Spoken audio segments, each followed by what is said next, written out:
So what are your options when you buy an insurance policy? There's 3 different options. Well, what works best for you? Are you a DIY sort of person? Do you like to do it on your own? You could go online. You can go to any of the websites online that you're well aware of, and you can flow with it, you know what I mean? Or you can choose the get-go, and you can pick those coverages that you want. That's a DIY option. The second option is your big box options. Just like Walmart is where you can buy some of your food, you could also buy your insurance through a State Farm, an Allstate, a Nationwide.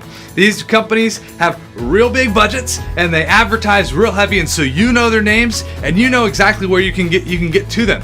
That's your second option. Those agents work directly with the company. They have one relationship and it's directly for that company. Your third option when buying an insurance policy is independent agents, like ourselves at Trumble Agency. We represent 12 different companies, and so the independent agent's job is to work for you, the client, and to find the best fit for you, whether it's with company A, B, C, D, E, F, or G, and they're the ones who build the relationship with the company and help communicate that back and forth with you. So 3 options. DIY, you can do it yourself, you can go shop at a big box, or you can work with an independent agent.